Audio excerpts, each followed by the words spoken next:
होता है कि घर में, जैसे हमारे घरों में जेंट्स होते हैं या लेडीज़ भी जैसे वाइट कलर के कपड़े कैरी करती हैं, और सबसे ज़्यादा प्रॉब्लम्स तो हो जाती है बच्चों के साथ में कि वो लोग ड्रेस पहनते हैं और कहीं ना कहीं इंक लगा के आ जाते हैं, पेन के दाग लगा के आ जाते हैं, फिर उन्हें निकालना बड़ा ही मुश्किल, बड़ा ही डिफ़िकल्ट हो जाता है और वो बहुत ही ज़्यादा देखने में ख़राब लगते हैं। और इस तरीके से जब पेन के दाग ऐसे लग जाते हैं तो बहुत ही ज़्यादा ख़राब लगते हैं और उन्हें निकालना बहुत ही ज़्यादा मुश्किल हो जाता है।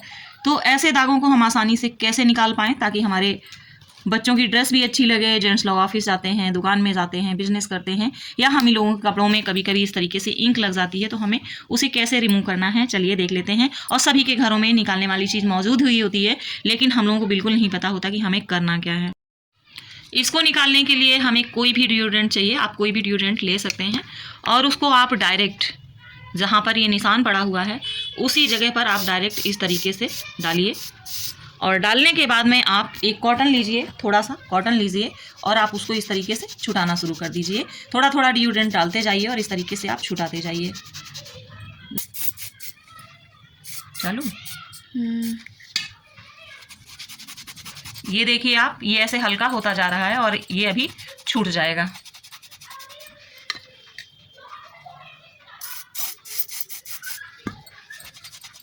तो पूरा सेंट खत्म। ये देखिए आप, कभी कभी ऐसा हो जाता है, हमारे महंगे कपड़े होते हैं, महंगी शर्ट होती है, आप ये देखिए एकदम हल्का होता जा रहा है और आप इसको अच्छे तरीके से रगड़ लेंगे और डिओड्रेंट को डालते जाएंगे तो ये एकदम से ही क्लीन हो जाएगा। तो ये देखिए आप, लगभग में ये पूरे तरीके से ख़त्म हो चुका है, बहुत हल्का सा बचा है। इसके बाद में हम इसको आराम से वॉश कर सकते हैं। मैंने सफ़ेद कपड़ा इस वजह से लिया कि इसमें सही से समझ में आ जाता है और मेन दिक्कत सबसे ज़्यादा सफ़ेद कपड़ों की ही होती है। तो अब आपके बच्चों की टी शर्ट या वाइट कपड़े बिल्कुल भी गंदे नहीं होंगे इंक से। तो आपको ये हैक्स कैसा लगा बताइएगा। अगला टिप्स है मेरा इस तरीके की चाबियों को लेकर के। कई बार हमारे घरों में जब इस तरीके से चाबी के छल्ले नहीं होते हैं तो फिर हम लोगों को बहुत ज़्यादा परेशानी होती है। छोटी मोटी चाबियां होती हैं जो कि बहुत ही सेफ्टी का काम करती हैं हमारे घरों के लिए, लेकिन कई बार ये गुम हो जाती हैं तो बहुत ही ज़्यादा दिक्कतों का सामना करना पड़ता है। तो अगर ऐसी कोई भी समस्या कहीं पर भी आ जाती है या कहीं हम बाहर जाते हैं, हमें किसी चीज़ में लॉक वगैरह लगाना होता है, जैसे बैग में ही, चैन में बहुत सारे लोग लॉक लगा के रखते हैं, तो अगर आपके पास में इस तरीके से चाबी के छल्ले नहीं हैं तो आप किस तरीके से इन चाबियों को कैरी कर सकते हैं चलिए देखते हैं। उसके लिए हमें चाहिए इस तरीके से एक सेफ्टी पिन और इस तरीके से हम अपनी सारी चाबियों को इस तरीके से टांग सकते हैं। इस तरीके से हमें किसी भी चाबी के छल्ले की ज़रूरत नहीं है और इसको हम घर पर भी यूज़ कर सकते हैं। इस तरीके से हम कील में इसको टांग सकते हैं, सारी चाबियां एक ही जगह पर आपको मिल जाएंगी। तो है ना ये कमाल का टिप्स। आपको ये टिप्स कैसे लगे कमेंट करके बताइएगा।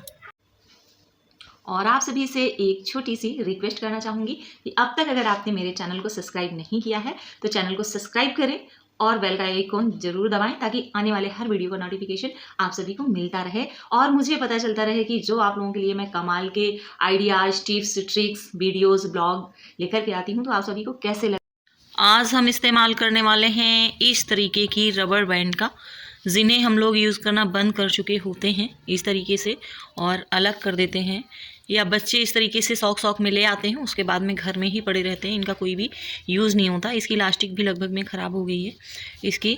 या फिर इस तरीके के हमारे रबड़ बैंड है, तो इनका हम किस तरीके से यूनिक इस्तेमाल करेंगे चलिए देखते हैं। जैसे कि मेरा ये मेन डोर, फ्लैट का मेन डोर है और इसमें इस तरीके से जैसे डबल पर्दे पड़े हुए हैं, तो कभी कभी यही लिविंग एरिया है, इसमें लोग बैठते हैं तो फिर लगता है कि जैसे थोड़ा बाहर से रोशनी आनी चाहिए, थोड़ा सा डिफरेंट दिखना चाहिए, तो फिर इस तरीके से हमको लगाना होता है या थोड़ा अलग स्टाइल से हमें लगाना होता है इस तरीके से। तो मेरा एक गेट यहाँ पे पड़ता है, उसके बाद में फिर इस तरीके से ये मेन यहाँ पर है इस तरीके से, जिससे हमारा ये रूम शुरू हो जाता है, लिविंग एरिया।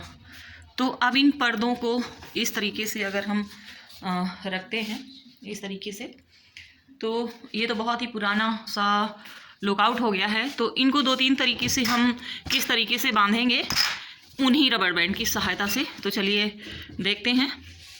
या फिर जैसे ये मेरा बाहर साइड का रूम है, बालकनी वाले एरिया का, तो ये खिड़की पर डबल है और इस पर सिंगल है इधर। तो कभी कभी ऐसा लगता है कि जैसे रोशनी भी आनी चाहिए, इस तरीके से रोशनी भी आनी चाहिए। अगर पूरा पर्दा ओपन करो तो फिर इस तरीके से सामने वाले फ्लैट से भी कोई देख सकता है आमने सामने।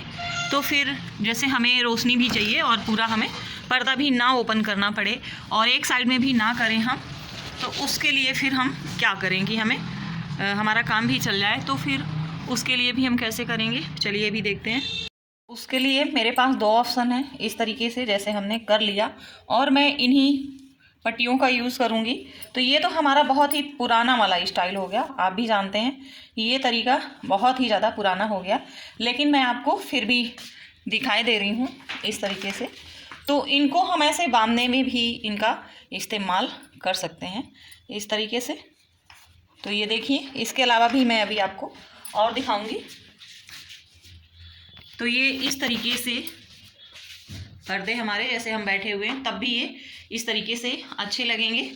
और इसके साथ ही हम दूसरा इसका कैसे यूज़ कर सकते हैं, चलिए वो भी देखते हैं। तो इसको हम इस्तेमाल करेंगे इस तरीके के बैंड का।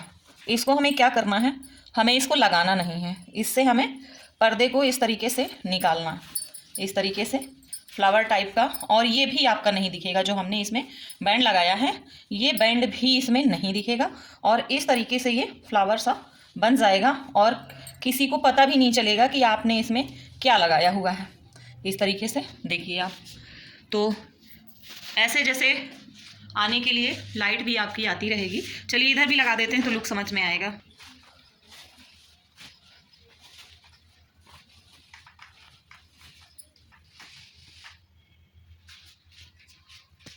तो ये देखिए आप, इस तरीके से ये एकदम फ्लावर वाला लुक लग रहा है इस तरीके से और बहुत ही अच्छा लग रहा है। तो हमने इसमें इस तरीके से बैंड का इस्तेमाल किया हुआ है, ये किसी को भी पता नहीं चलेगा और एकदम ये फ्लावर लुक दे रहा है इस तरीके से। तो हम अपने ओल्ड रबर बैंड को इस तरीके से इस्तेमाल कर सकते हैं। अब मैं ले रही हूँ इस तरीके का बैंड। इसकी इलास्टिक एकदम से ऐसे ढीली हो चुकी है और जैसा कि मैंने आपको बताया कि बालकनी में जैसे हमको पूरा पर्दा नहीं खोलना है, रोशनी भी आनी है, तो इसको हम जैसे हमने उधर देखा था उसी तरीके से हम इसका इस्तेमाल करेंगे।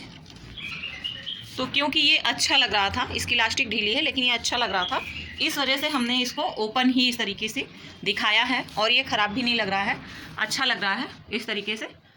तो ये जो हमारे पुराने हेयर बैंड्स होते हैं, रबर्स होती हैं, तो उनका हम इस तरीके से भी यूज़ कर सकते हैं, जो कि देखने में बहुत ही ज़्यादा ब्यूटीफुल लगते हैं।